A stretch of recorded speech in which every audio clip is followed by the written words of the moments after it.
मुल्ला नसीरुद्दीन और बादशाह की चाल। अरे ठहरो ठहरो जरा। तुम अभी तक ये सोच रहे हो कि अक्ल और हाजिर जवाबी सिर्फ बादशाहों के पास होती है? तो सुनो, आज की कहानी में जब मुल्ला नसीरुद्दीन ने बादशाह की ऐसी चाल को मात दी तो पूरा दरबार ठहाकों से गूंज उठा और खुद बादशाह भी हंसी रोक न पाए। लेकिन ठहरो, कहानी में सिर्फ हंसी नहीं है, उसमें एक ऐसा राज है जो तुम्हारी जिंदगी की सोच बदल सकता है। तो कान खोलकर सुनो ये किस्सा, जो हंसाएगा भी, चौंकाएगा भी और सोचने पर मजबूर कर देगा। शहर के बीचों बीच जहां हर गली के नुक्कड़ पर कहानियां पनपती थीं, वहीं एक नाम था जो हर उम्र के लोगों की जुबान पर रहता, मुल्ला नसीरुद्दीन। उसकी चप्पलें फटी थीं, टोपी एक तरफ लटकी रहती थी और मूछें मानो हर वक्त सवाल पूछने को तैयार। पर हां, उसकी सबसे बड़ी पहचान थी उसकी अक्ल और उसकी मुस्कान। एक दिन बादशाह ने दरबार में ऐलान किया, हमें राज्य का सबसे चालाक आदमी चाहिए, जो हमारी एक चाल को पकड़ सके, जो हमारी योजना को भांप जाए और हमें चकमा दे दे, उसे हम अपना खास सलाहकार बनाएंगे। ये सुनते ही सारे दरबारी होश में आ गए, लेकिन नसीरुद्दीन, वो तो पेड़ के नीचे बैठा पतंग से बात कर रहा था। दरबार का संदेशवाहक दौड़ा दौड़ा उसके पास आया और बोला, मुल्ला, बादशाह तुम्हें बुला रहे हैं। मुल्ला बोले, क्यों, क्या उनकी चाय खत्म हो गई या ताश हार गए हैं? नहीं, इस बार कुछ और है। संदेशवाहक बोला, वो तुम्हारी अक्ल की परीक्षा लेना चाहते हैं। मुल्ला मुस्कुराया, टोपी सीधी की और चल पड़ा दरबार की ओर, जैसे कोई शादी में नहीं, किसी तमाशे में जा रहा हो। जब वो दरबार पहुंचा तो बादशाह ने मुस्कुराकर कहा, मुल्ला, हम तुम्हें एक चाल में फंसाएंगे, अगर तुम निकल गए तो इनाम मिलेगा। मुल्ला ने हंसते हुए कहा, जहां चाल होती है वहां मेरी चप्पल पहले पहुंच जाती है हुजूर। बादशाह ने एक बहाना बनाकर नसीरुद्दीन को राज्य के एक दूर दराज गांव भेज दिया। वहां जाकर उसे एक मोहर लगी पेटी लानी थी, लेकिन बिना किसी मदद के। और हां, उसे नहीं बताया गया था कि पेटी में क्या है, और उसे लेने के लिए उसे गांव वाले कोई चक्कर में डालेंगे। ये एक चाल थी। मुल्ला पहुंचा उस गांव में जहां हर आदमी नकली मुस्कान और सच्चे धोखे का मास्टर था। उन्होंने मुल्ला को तरह तरह की कहानियां सुनाई कि पेटी में जिन है, पेटी को हाथ लगाया तो उल्टी हो जाएगी, पेटी को लाने से गांव की बरकत चली जाएगी। मुल्ला मुस्कुराया और बोला, भाइयों, अगर बरकत पेटी में है तो मैं उसे सिर्फ दिखा दूंगा, छीनूंगा नहीं। और वो चल पड़ा उस कमरे की ओर जहां पेटी रखी थी। रास्ते में गांव वालों ने कीचड़ फेंका, नकली भूत बनकर डराया, यहां तक कि एक आदमी तो भेष बदलकर खुद को पेटी बताकर उसमें घुस गया। मुल्ला ठहरा नसीरुद्दीन। उसने उस पेटी बने आदमी को पकड़कर बोला, अरे भाई, तुम पेटी हो या पकौड़ी? आदमी बोला, मैं तो फिर चलो असली पेटी ढूंढे। और हंसते हंसते मुल्ला ने असली पेटी ढूंढ निकाली। वापस दरबार में पहुंचा तो सब हैरान। बादशाह बोले, तुम कैसे बचने के लिए उस चाल से? मुल्ला बोला, हुजूर, चाल वहां चलनी चाहिए जहां सामने वाला सोया हो, लेकिन जब सामने वाला जाग रहा हो तो चालें हंसी बन जाती हैं। दरबार ठहाकों से गूंज उठा, लेकिन कहानी यहीं खत्म नहीं होती। बादशाह ने पूछा, मुल्ला, बताओ, अगर तुम राजा होते तो क्या करते? मुल्ला बोला, सबसे पहले मैं अपनी गद्दी गांव के सबसे बुद्धिमान किसान को दे देता। बादशाह चौंके, क्यों? क्योंकि खेत में काम करने वाला जो रोज मिट्टी से जूझता है, वही जानता है कि लोगों की भूख क्या है। और राजा वही होना चाहिए जो भूख को समझे, ना कि सिर्फ सोने की चमक को। कुछ पल के लिए दरबार शांत हो गया। एक ठंडी हवा सी चली और सबकी आंखें नम हो गईं। बादशाह खुद खड़े हुए और बोले, मुल्ला, तुम हमारे सलाहकार नहीं, हमारी आत्मा हो। मुल्ला मुस्कुराया और बोला, हुजूर, मैं आत्मा नहीं, बस वो आईना हूं जो सच्चाई दिखा देता है, चाहे उसमें चेहरा चमके या धूल हो। उस दिन से नसीरुद्दीन सिर्फ बादशाह का नहीं, बल्कि पूरे राज्य का राजदार बन गया। ऐसा राजदार जो हंसाकर सच कहता था और सच कहकर लोगों को जीना सिखाता था। अगर आपको लगता है कि होशियारी कपड़ों से आती है या पद से, तो याद रखना, अकल तो वहीं जन्म लेती है जहां दिल साफ हो और मुस्कान सच्ची। मुल्ला नसीरुद्दीन की ये कहानी बस हंसी की नहीं, एक आईना है जो हर इंसान को यह दिखाता है कि चालाकी चालों से नहीं, सच्चाई से जीती जाती है। तो अगली बार कोई तुम्हें बेवकूफ बनाने आए, मुस्कुराना, टोपी सीधी करना और कहना, मुल्ला वाला दिमाग रखता हूं। मुल्ला नसीरुद्दीन और उड़ता हुआ तरबूज। तरबूज उड़ गया। जी हां, तुमने बिल्कुल सही सुना। अब ये मत पूछना कि क्या उसमें पंख थे। नहीं जनाब, पंख नहीं थे। पर उस तरबूज के पीछे जो कहानी है वो तुम्हारे दिमाग को जरूर उड़ा देगी। जब दरबार के बीचों बीच तरबूज आसमान में उड़ने लगा तो बादशाह ने समझा कयामत आ गई है। लेकिन असल में ये किस्सा मुल्ला नसीरुद्दीन के दिमाग की ऐसी उड़ान है जिसे सुनकर तुम्हारी हंसी नहीं रुकेगी और दिल कहेगा, काश जिंदगी को भी इतना हल्का बना पाते। एक गर्मी भरी दोपहर थी। शहर में पसीना बह रहा था और मुल्ला नसीरुद्दीन अपने गधे पर बैठ के सोच रहा था कि अगर तरबूज में ठंडी हवा होती तो हर आदमी फ्रिज छोड़कर खेत में जा बैठता।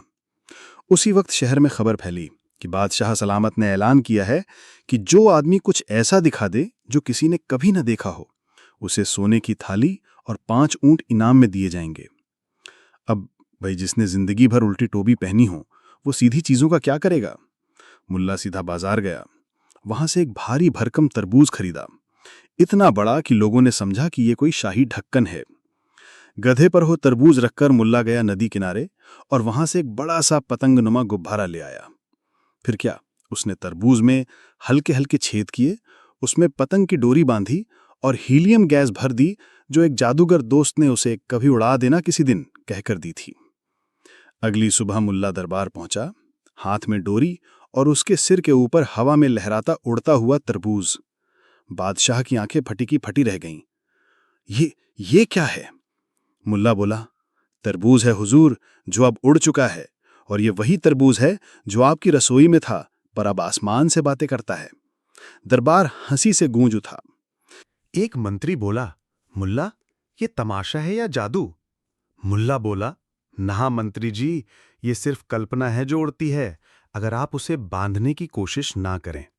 बादशाह बोला, क्या इस तरबूज में कोई सीख है? मुल्ला मुस्कुराया, हुजूर, अगर इतना भारी तरबूज उड़ सकता है तो आदमी की सोच क्यों नहीं? हम रोज जिंदगी का वजन ढोते हैं और शिकायत करते हैं, लेकिन अगर हम हल्का सोचना सीख जाएं तो हम भी उड़ सकते हैं। कम से कम परेशानियों से तो ऊपर उठ सकते हैं। इतना कहना था कि बादशाह ने कहा, मुल्ला, तुम्हारी ये उड़ान तो दिल को छू गई। अब असली मजा तो तब आया जब एक दरबारी बोला, अगर तरबूज उड़ सकता है तो मेरी सांस भी उड़ जाए क्या? मुल्ला तपाक से बोला, जनाब, आपकी सांस में हीलियम नहीं, ईगो भरी है, तो वो ऊपर क्या जाएगी, नीचे भी नहीं हटेगी। पूरे दरबार में हंसी का तूफान आ गया। और हां, सोने की थाली और 5 ऊंट। मुल्ला ने थाली से दाल चावल खाया और ऊंटों को गांव भेज दिया ये कहकर कि इनसे खेत जुतवा लेना, सोच के साथ मेहनत भी जरूरी है। कहानी खत्म नहीं होती। जब मुल्ला उस शाम गधे पर वापस घर जा रहा था तो एक बच्चा रास्ते में बोला, मुल्ला चाचा, क्या मैं भी उड़ सकता हूं? मुल्ला रुका, झुका और मुस्कुराकर बोला, बिल्कुल, अगर तुम डर छोड़ दो और दिल में थोड़ा तरबूज उठ लो, मीठा और सीधा। तो प्यारे सुनने वालों, अगर कभी जिंदगी भारी लगे तो याद रखना, उड़ता हुआ तरबूज हंसी में भी उड़ता है और सोच में भी। सिर्फ डोरी थाम लो और मुस्कुराना मत भूलना। एक दिन दरबार में हंगामा मचा था। बादशाह का बेशकीमती ताज अचानक से गायब हो गया। सब दरबारी खोज में लग गए, इधर उधर भागदौड़, सैनिकों की तलाशी, खजाने की गिनती, पर ताज का कहीं नामो निशान नहीं। तभी रसोई से एक हलवाई दौड़ता हुआ आया और चिल्लाया, हुजूर, ताज ताज आपकी चाय की हांडी में गिर गया है। पूरा दरबार सन्न।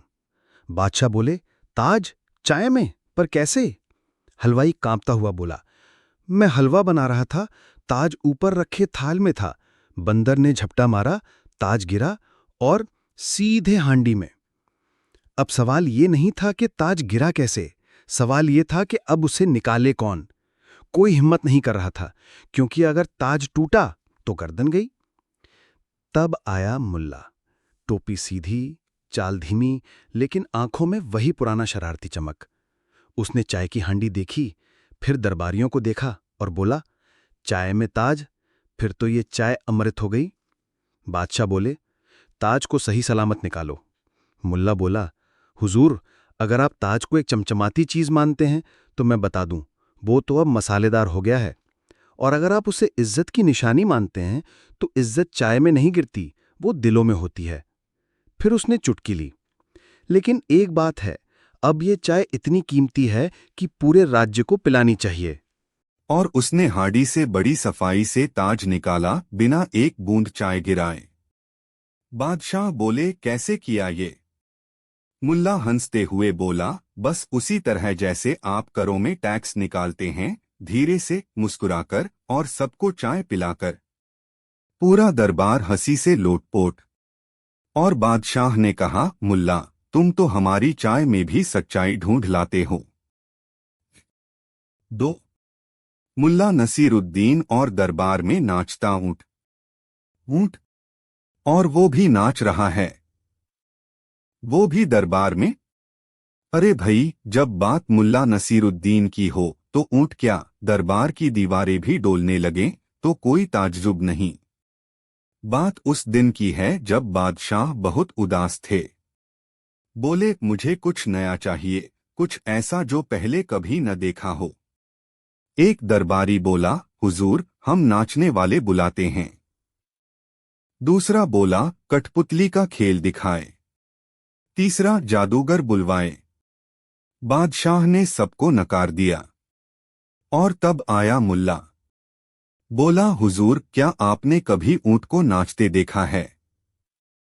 बादशाह की आंखें चमक उठीं, क्या ये संभव है? मुल्ला बोला, मेरे लिए सब कुछ संभव है, बस आप 5 दिन दीजिए। 5 दिन बाद दरबार सजा, सब लोग जमा। ढोलक बजी, तबला टपका और मैदान में आया एक ऊंट। लेकिन ऊंट भी ऐसा जो माथे पर ताज पहने, गले में घंटियां और पैरों में घुंघरू बांधे था। संगीत बजा और ऊंट धीरे धीरे झूमने लगा। वो सिर हिला रहा था, पैर उठा रहा था, गर्दन लहरा रहा था और एक जगह पर ठुमका भी मारा। दरबारियों की आंखें फटी की फटी रह गईं। बादशाह बोले, ये जादू है क्या? मुल्ला बोला, नहीं हुजूर, ये खुजली है। क्या? जी हाँ, मैंने ऊंट के पैरों में खुजली वाली घास बांध दी है। जैसे ही म्यूजिक बजता है, उसे लगता है अब खुजली मिटाने का मौका है, और वो नाचने लगता है। बादशाह ठहाका मारकर हंस पड़े, तो ये नाच नहीं, खुजली है। मुल्ला बोला, हुजूर, जिंदगी भी कुछ ऐसी ही है, लोग समझते हैं हम नाच रहे हैं, लेकिन असल में तो हम खुजा रहे होते हैं, अपनी परेशानियां, अपने डर, अपने हालात। और एक पल को दरबार में सन्नाटा छा गया। फिर तालियां बजने लगीं। तो प्यारे श्रोताओं, जिंदगी में जब ताज चाय में गिरे या ऊंट नाचने लगे, घबराओ मत, मुस्कुराओ, क्योंकि हर मुश्किल में छिपा है एक मजेदार मोड़, बस नसीरुद्दीन जैसी नजर चाहिए। मुल्ला नसीरुद्दीन और गधे की सरकारी नौकरी। एक दिन गधा नौकरी मांगने दरबार पहुंच गया। और जब बादशाह ने पूछा, क्यों चाहिए नौकरी? गधे ने जवाब दिया, क्योंकि मैं इंसानों से ज्यादा समझदार हूं। अब तुम सोच रहे हो गधा बोल कैसे रहा था? तो जनाब, जब कहानी में नसीरुद्दीन हो तो गधे क्या, दीवारें भी बोलने लगती हैं। शहर में एक अजीब हवा बह रही थी। बादशाह सलामत ने ऐलान कर दिया था कि इस साल दरबार में पशुओं को भी सरकारी नौकरी दी जाएगी, ताकि हर वर्ग की आवाज सुनी जा सके। अब ये ऐलान क्या था, पूरे शहर में बवाल मच गया। भैंसें तोंद हिला हिलाकर रजिस्ट्रेशन कराने पहुंची, बिल्लियां इत्र लगाकर आईं, और बंदर तो 3-3 डिग्रियां लेकर इंटरव्यू में लाइन में लग गए। और तभी उस भीड़ को चीरता हुआ आता है एक गधा, नसीरुद्दीन का गधा, जो ना कपड़े पहने था, ना इत्र लगाए था, और ना ही कोई फॉर्म भरा था। वो सीधा दरबार के दरवाजे तक पहुंच गया और जोर से रेंकते हुए बोला, मैं भी नौकरी चाहता हूं। पूरा दरबार सन्न। बादशाह बोले, ये किसका गधा है? पीछे से आता है मुल्ला नसीरुद्दीन, कंधे पर चप्पलें, हाथ में एक फटी हुई टोपी और चेहरे पर वही पुरानी शरारती मुस्कान। हुजूर, ये मेरा गधा है, और इससे ज्यादा वफादार, मेहनती और ईमानदार उम्मीदवार पूरे दरबार में नहीं मिलेगा। एक दरबारी हंसते हुए बोला, गधा काम क्या करेगा? मुल्ला बोला, वही जो बाकी दरबारी करते हैं, सिर हिलाएगा, हाँ में हाँ मिलाएगा और हर हुक्म पर जी हुक्म कहेगा। फर्क सिर्फ इतना होगा कि ये रिश्वत नहीं लेगा। दरबार में ठहाका गूंज उठा। बादशाह बोले, ठीक है, पर हमें सबूत दो कि ये गधा इंसानों से ज्यादा समझदार है। मुल्ला बोला, तो कल सुबह इसका इंटरव्यू लीजिए और सारे दरबारियों को भी बुला लीजिए। अगली सुबह दरबार में माहौल बिल्कुल इंटरव्यू सेंटर जैसा था। कुर्सियां लगी थीं, मंत्री पेन कागज लिए बैठे थे और बीच में बैठा था गधा। नसीरुद्दीन एक कोने में खड़ा मुस्कुरा रहा था। पहला सवाल मंत्री ने पूछा, गधे जी, आप क्या क्या काम कर सकते हैं?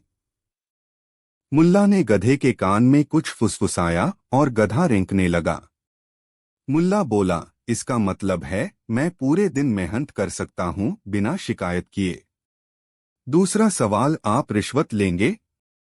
गधा गर्दन जोर जोर से हिलाने लगा। मुल्ला बोला, देखिए, साफ मना कर दिया। तीसरा सवाल आया, अगर आपको किसी गलत काम का आदेश दिया जाए तो?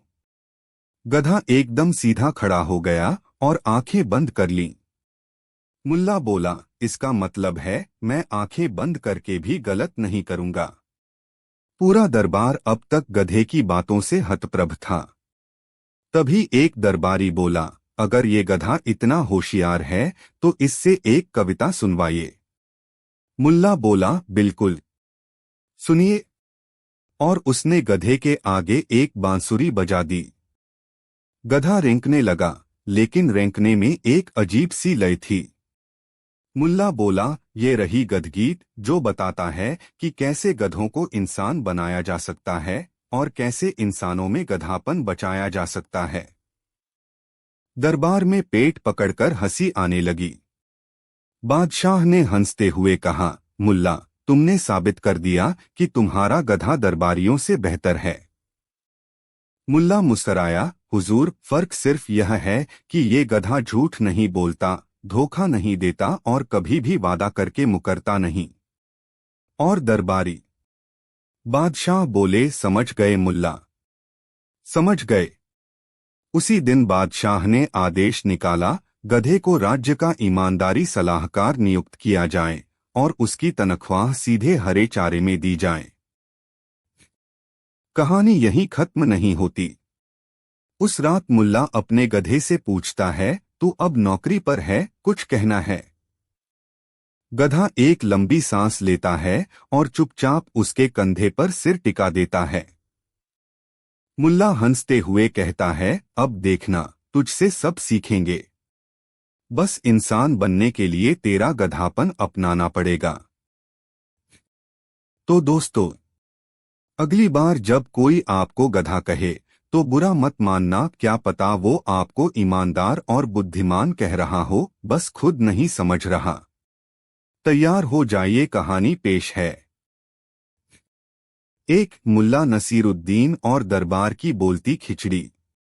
जिस दिन खिचड़ी बोलने लगी और दरबार चुप हो गया, समझ लो या तो कोई बहुत भूखा है या फिर कोई बहुत चालाक। और जब मुल्ला नसीरुद्दीन वहां हो तो यकीन मानो दोनों ही बातें सच होती हैं।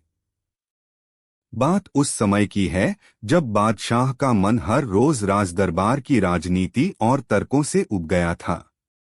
बोले, हमें अब तर्क नहीं, स्वाद चाहिए। तुरंत आदेश हुआ, कल दरबार में राजकीय खिचड़ी महोत्सव होगा। जो सबसे स्वादिष्ट खिचड़ी बनाएगा उसे इनाम मिलेगा। अब जहां इनाम होता है वहां दरबारी खिचड़ी में घी नहीं, चाले डालते हैं।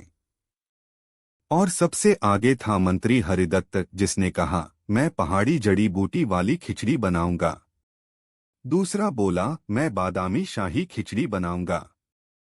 तीसरा बोला, मैं विदेशी खिचड़ी बनाऊंगा, उसमें अंग्रेजी चावल होंगे। और तब आया मुल्ला नसीरुद्दीन, बोला, मैं एक ऐसी खिचड़ी बनाऊंगा जो खाएगा नहीं बल्कि सुनकर ही उंगलियां चाटेगा। सब हंस पड़े, खिचड़ी सुनाई जाती है क्या? मुल्ला मुस्कराया, बिल्कुल, मेरी खिचड़ी बोलती है। अगली सुबह सभी दरबारी अपनी अपनी खिचड़ियां लेकर आए। बर्तन से महकें उठ रही थीं, मसाले आंखों में चुभ रहे थे, लेकिन सबका ध्यान गया उस कोने की ओर जहां एक बर्तन था, लेकिन नीचे से 5 फुट ऊपर एक बांस से टंगा हुआ, और नीचे एक लकड़ी का छोटा सा अलाव, इतनी दूरी पर कि चावल तो क्या, धुआं भी पास न पहुंचे। बादशाह बोले, मुल्ला, ये क्या मजाक है? मुल्ला बोला, हुजूर, ये खिचड़ी अब बोलने ही वाली है, जरा धैर्य रखिए। 3 घंटे बीत गए, खिचड़ी कच्ची ही रही। एक दरबारी बोला, ये पकेगी नहीं। मुल्ला बोला, हुजूर, आपकी नीति भी तो जमीन से इतनी ऊपर है, फिर उम्मीद क्यों कि जनता की भूख मिटेगी। बादशाह ठहर गए। मुल्ला बोला, ये खिचड़ी नहीं, आईना है, जो दिखा रही है कि दूर से जलता अलाव और ऊंची योजनाएं भूख नहीं मिटाती। खिचड़ी तब पकती है जब आग पास हो, और पेट तब भरता है जब राजा लोगों के पास हो। पूरे दरबार में सन्नाटा, फिर तालियां। बादशाह बोले, मुल्ला, तुम्हारी खिचड़ी तो हमारे सोच को पका गई। मुल्ला बोला, और हाँ हुजूर, अब खिचड़ी नीचे उतार लीजिए, भूख लग रही है।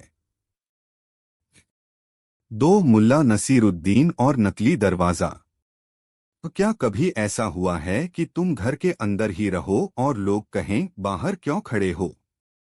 यही हुआ मुल्ला नसीरुद्दीन के साथ, जब एक दिन वो एक ऐसे दरवाजे से भिड़ गया जो था ही नहीं। शहर में एक अजीब चोरी होने लगी थी, चीजें गायब हो रही थीं, लेकिन दरवाजे टूटे नहीं मिलते थे। बादशाह परेशान, मंत्री बेचैन, और दरबारी सब गड़बड़ झाले में। बादशाह ने कहा, जो इस रहस्य को सुलझाएगा उसे सोने का दरवाजा मिलेगा। अब सब ने सुराख देखना शुरू किया, ताले तोड़ना शुरू किया, चप्पलें सूंघी, लेकिन कोई सुराग नहीं मिला। तभी आया मुल्ला, एक लकड़ी का दरवाजा ला दे, उस पर लिखा था, चोरी का रास्ता यहीं से है। बादशाह बोले, ये क्या है? मुल्ला बोला, नकली दरवाजा है हुजूर, चोर इसे देखकर खुश हो जाता है और यहीं से घुसने की कोशिश करता है, लेकिन अंदर जाता ही नहीं, क्योंकि ये दरवाजा दीवार से सटा है ही नहीं। बादशाह बोले, मतलब? मुल्ला बोला, चोरों को असली दरवाजा नहीं दिखाना चाहिए, उन्हें नकली में उलझा देना चाहिए।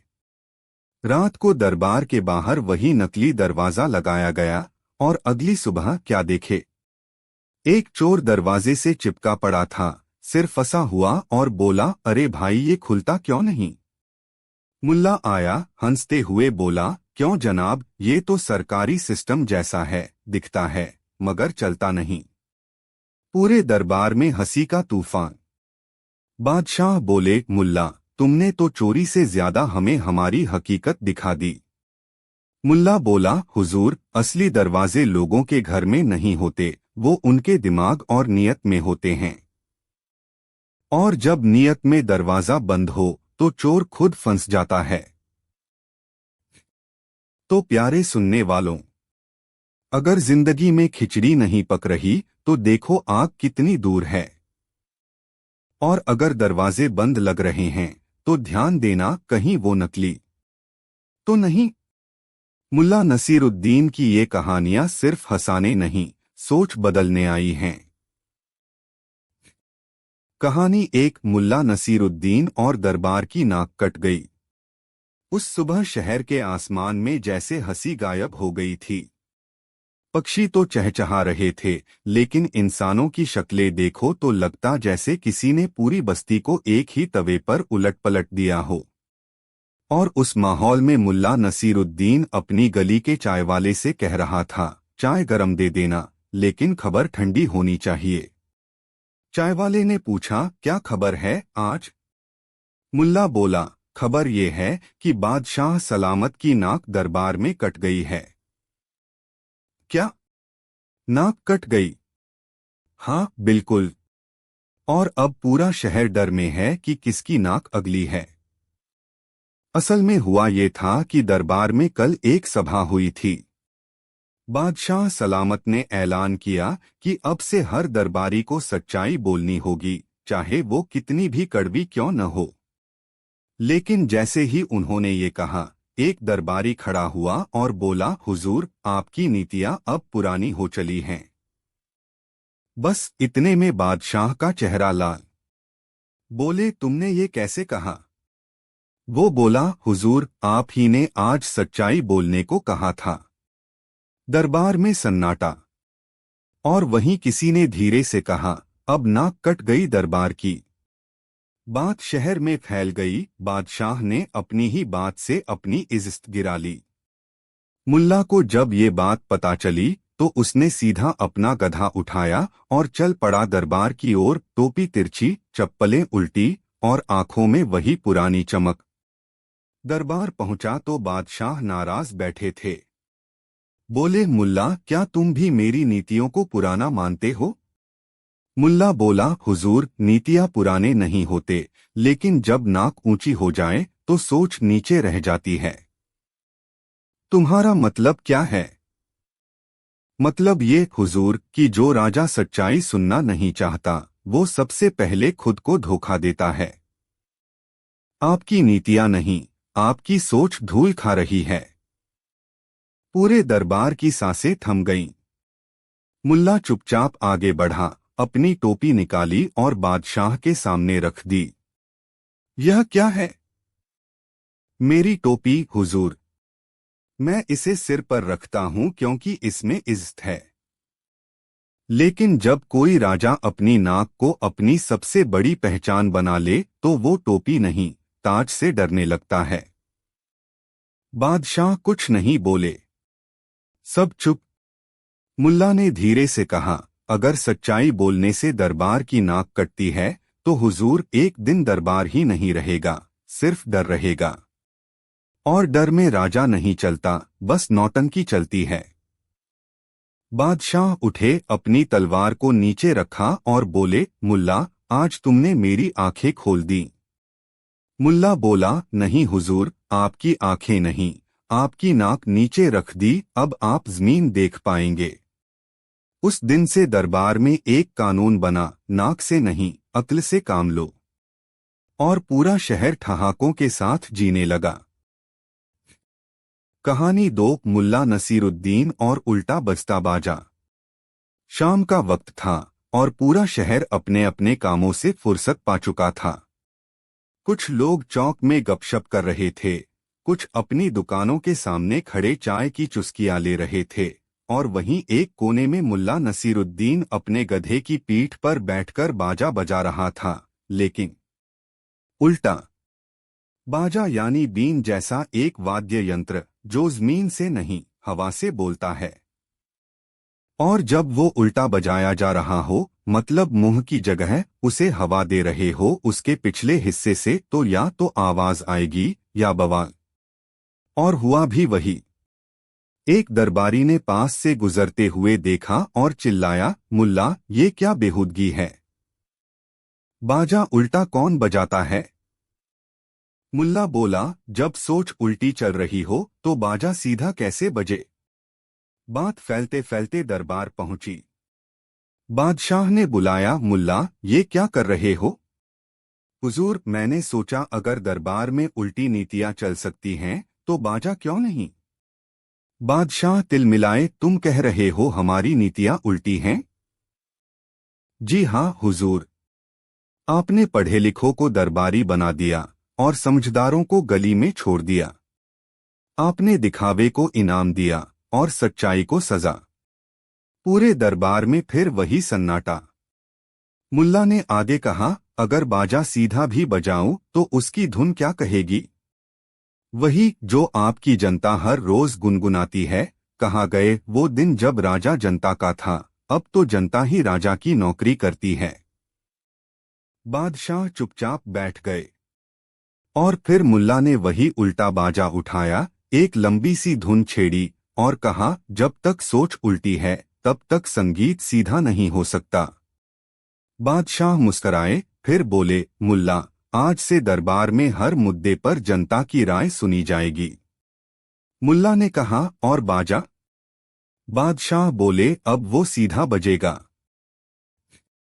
तो प्यारे दोस्तों, अगर कभी जिंदगी का बाजा उल्टा बजता दिखे तो सोचो, शायद तुम्हारी धुन भी किसी और की धुनाई का हिस्सा बन चुकी है।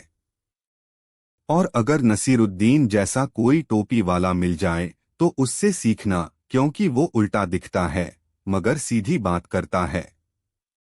मुल्ला नसीरुद्दीन और दरबार में घुसा आईं। एक सुबह जब सूरज की पहली किरण शहर की छतों को छू रही थी, तो उस वक्त मुल्ला नसीरुद्दीन अपने घर के बाहर बैठे अपने गधे से बात कर रहे थे। वो कह रहा था, देख गधे मियाँ, आज सोच रहा हूँ एक आईना खरीद लूं ताकि खुद को देख सकूं। गधा अपनी स्थायी भावहीन मुस्कान के साथ गर्दन हिला रहा था, मानो कह रहा हो, तुम्हें आईने की नहीं, समझदारी की जरूरत है। उसी समय शहर में हलचल मची हुई थी। बादशाह सलामत ने ऐलान किया था कि अब से हर दरबारी को हर सुबह दरबार में अपनी शक्ल देखनी होगी ताकि वो खुद को पहचाने और सच बोले। यह सुनकर सब दरबारी घबरा गए। एक बोला, अगर मैं खुद को रोज देख लूं तो दरबार में आने की हिम्मत कैसे होगी। दूसरा बोला, मेरे चेहरे पर तो साजिशें साफ दिख जाती हैं, क्या मुंह दिखाऊंगा। और इधर मुल्ला हंस रहा था। जिस दिन आदमी को अपनी शक्ल से डर लगने लगे, समझो उसने अपने कर्मों की रेखा खुद अपने चेहरे पर खींच ली है। अगले दिन मुल्ला नसीरुद्दीन एक बड़ा सा आईना लेकर दरबार में पहुंचे। आईना इतना बड़ा था कि 2 आदमी उसे पकड़ने में लगे थे और उसमें दरबार की हर एक शक्ल साफ दिख रही थी। बादशाह बोले, मुल्ला, ये क्या मजाक है। मुल्ला बोले, हुजूर, आपने ही तो कहा था दरबार में सबको अपनी शक्ल देखनी चाहिए। आईना दरबार के बीचों बीच रख दिया गया। अब जो दरबारी उसमें झांकते, उनका चेहरा या तो लाल हो जाता या सफेद, या वो तुरंत पीछे हट जाते। एक मंत्री झल्ला उठा, इस आईने में कुछ गड़बड़ है, ये झूठ दिखा रहा है। मुल्ला बोला, आईना कभी झूठ नहीं दिखाता साहब, बस वो चीज दिखाता है जिसे हम देखना नहीं चाहते। एक दरबारी बोला, मुझे इसमें मेरा चेहरा नहीं, मेरे पाप दिख रहे हैं। मुल्ला हंसते हुए बोला, वही तो सबसे सच्ची तस्वीर है। बादशाह उठे, आईने के सामने गए, खुद को देखा और चुपचाप बैठे रह गए। वो जानते थे कि जो चेहरा दिख रहा है वो सिर्फ उनका नहीं, उनके फैसलों, उनकी नीतियों और उनकी खुदगर्जियों का भी है। मुल्ला धीरे से बोले, हुजूर, अगर आपको अपनी शक्ल पसंद नहीं तो आईना तोड़िए मत, शक्ल बदलिए। पूरे दरबार में सन्नाटा फैल गया। अब दरबारी बुदबुदा रहे थे, क्या हर दिन ये आईना यहीं रहेगा। मुल्ला बोले, नहीं, ये हर दिन आपकी आत्मा में रहेगा, अगर आपने कुछ सीख लिया हो। बादशाह ने मुस्कुराकर कहा, मुल्ला, आज पहली बार हमारे दरबार में सच्चाई बिना शोर के आई और तुम उसका चेहरा लेकर आए। उस दिन के बाद हर दरबारी को एक छोटा सा आईना दिया गया, एक ऐसा तोहफा जो न सोने का था न चांदी का, लेकिन इतना भारी कि हर सुबह झांकते वक्त आंखें झुक जातीं। और मुल्ला, वो अपने गधे से बोला, देखो, अब दरबार में लोग खुद को देखने लगे हैं। अगली योजना है उन्हें खुद से बात करना सिखाना। गधा फिर मुस्कराया, लेकिन इस बार उसमें थोड़ा सम्मान भी था। मुल्ला नसीरुद्दीन और हंसता हुआ कफन। शहर में एक बार एक अजीब घटना हुई। एक बूढ़ा आदमी मर गया, लेकिन जब लोग उसे कब्र में दफनाने ले गए तो कफन से हंसी की आवाज आने लगी। लोग डर के मारे भाग गए। कुछ ने कहा आत्मा अभी गई नहीं, कुछ ने कहा कि ये कोई भूत है, और बाकी ने कहा मुल्ला को बुला। मुल्ला आए चप्पलें झाड़ते हुए और बोले, अगर कफन हंस रहा है तो यकीनन कोई मजाक इसमें लिपटा हुआ है। लोग बोले, मुल्ला, ये मामला डरावना है। मुल्ला बोले, अरे भाई, मरने के बाद अगर कोई हंसे तो समझो उसने जिंदगी को हराया है। जब सब लोग पीछे हट गए, मुल्ला आगे बढ़े, कफन के पास गए, कान लगाया और फिर खुद भी हंसने लगे। मुल्ला, क्या हुआ? मुल्ला बोले, इस बुजुर्ग ने मरने से पहले अपनी जेब में एक चिट्ठी रख छोड़ी थी और उस पर लिखा था, अगर मेरी मौत पर कोई रोया तो मेरी आत्मा उसे झुनझुना बजा कर सताएगी। मैंने जिंदगी में कभी दुख बांटा नहीं, हंसी बांटी है और मरने के बाद भी यही चाहता हूं। मेरे जनाजे पर मजाक करो, ठहाके लगाओ और मुझे याद करो। मुस्करा कर। सब लोग हैरान। लेकिन फिर माहौल ऐसा बदला कि जो लोग रोने आए थे वो हंसते हुए उस बूढ़े को सलाम कर रहे थे। बादशाह तक खबर पहुंची। उन्होंने बुलाया मुल्ला को और पूछा, क्या ये मुनासिब है कि मौत पर हंसा जाए? मुल्ला बोले, हुजूर, अगर किसी ने जिंदगी में इतना जिया हो कि मौत भी शर्मिंदा हो जाए तो उस पर रोना नहीं, ताली बजानी चाहिए। बादशाह बोले, ताली? हाँ हुजूर, सोचिए, एक आदमी जो पूरी जिंदगी दूसरों को हंसाता रहा, उसने आखिरी वक्त भी मुस्कराकर जाने का इंतजाम किया और आप कहते हैं उस पर आंसू बहें? ये तो खुद उसके आखिरी वसीयत का अपमान होगा। बादशाह सोच में पड़ गए। मुल्ला बोले, अगर हम मरने के बाद भी रोने का बोझ छोड़ जाएं तो जिंदगी मुस्कराएगी और शायद मौत भी। उस दिन के बाद एक नया रिवाज शुरू हुआ। जब भी कोई मरता तो लोग उसका एक अच्छा किस्सा सुनाते, उसकी कोई मजेदार बात, कोई ऐसी याद जो हंसी लाए। और शहर बदल गया। मुल्ला नसीरुद्दीन ने गधे से कहा, देखो, अब मौत भी डराने वाली नहीं रही, ये हुई न सच्ची जीत। गधा इस बार जोर से रेंका, शायद कह रहा था, बिल्कुल। तो दोस्तों, जब जिंदगी के डर हंसी में बदल जाए और आईने सच्चाई दिखा दें, समझो मुल्ला नसीरुद्दीन वहीं कहीं आसपास है। टोपी उल्टी हो सकती है, चप्पल घिसी हो सकती है, लेकिन उसकी बात सीधे दिल पर लगती है। जरूर जनाब। अब बिना किसी भूमिका, बिना किसी टाइटल के सीधे कहानी शुरू होती है, जैसे मुल्ला नसीरुद्दीन का गधा बिना पूछे सड़क पर निकल पड़ता था। सुबह का वक्त था, सूरज अभी निकला नहीं था, लेकिन परछाइयां फैलने लगी थीं। पूरे शहर में सन्नाटा था, बस एक जगह हलचल थी, शहर के सबसे पुराने कुएं के पास।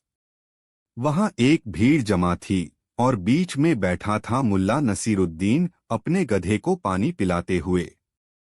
लेकिन भीड़ इसलिए नहीं जमा थी कि गधा पानी पी रहा था।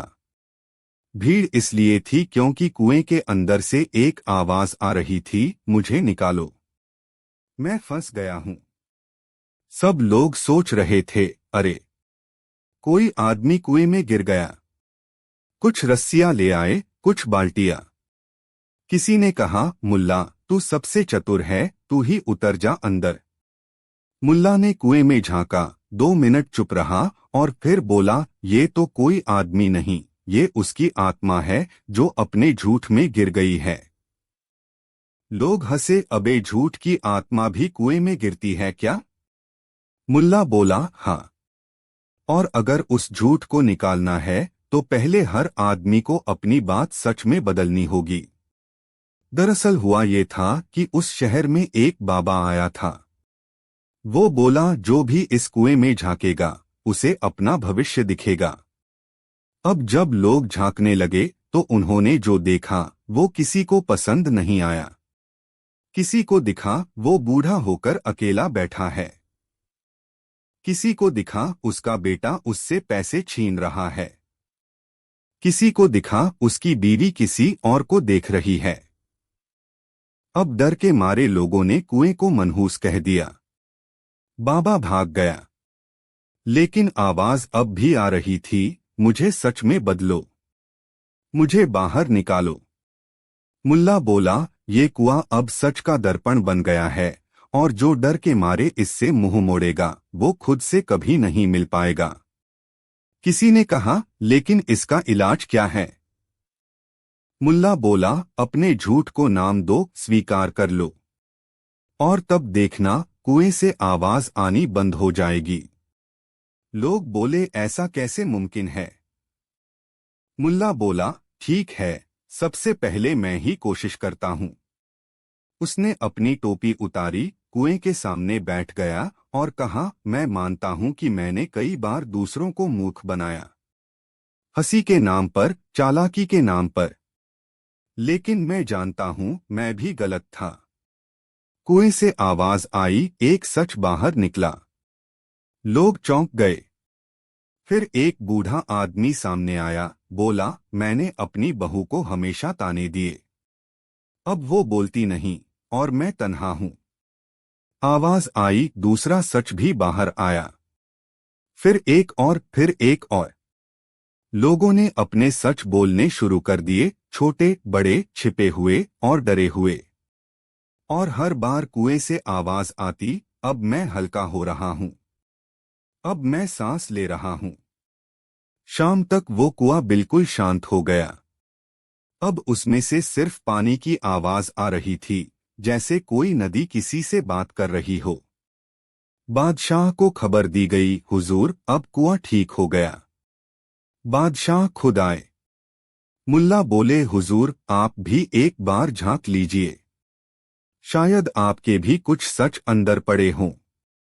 बादशाह मुस्कराए, लेकिन झांकने की हिम्मत नहीं की। मुल्ला धीरे से कान में बोले, अगर राजा को डर है कि उसका सच उजागर होगा, तो वो राजा नहीं, बस एक और नामधारी है जो सिर्फ ताज पहनता है, जिम्मेदारी नहीं। बादशाह चुपचाप खड़े रहे और फिर बोले, मुल्ला, तुमने पूरे शहर का मन साफ कर दिया। ये कुआं अब एक मंदिर है। मुल्ला बोले, नहीं हुजूर, ये कुआं अब एक आईना है जो हर आदमी को रोज झांक कर देखना चाहिए। उसी दिन से शहर में ये नियम बन गया, हर पूर्णिमा की रात लोग कुएं के पास जाते और अपना एक सच स्वीकार करते। कुछ हंसते हुए बोलते, कुछ रोते हुए, लेकिन बोलते जरूर। और मुल्ला, वो अपने गधे से कह रहा था, देख, मैंने कुछ नहीं किया, लोगों को बस उनकी आवाज सुनवा दी। कभी कभी सबसे बड़ा सच वही होता है जो हम खुद से छिपा रहे होते हैं।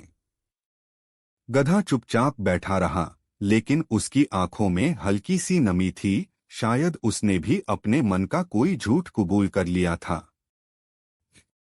अगर कहानी दिल तक पहुंची हो, तो अगली बार भी मैं बिना पूछे सीधे उस गलती या हंसी को आपके सामने रख दूंगा जो कहीं आपसे भी बातें करना चाहती है।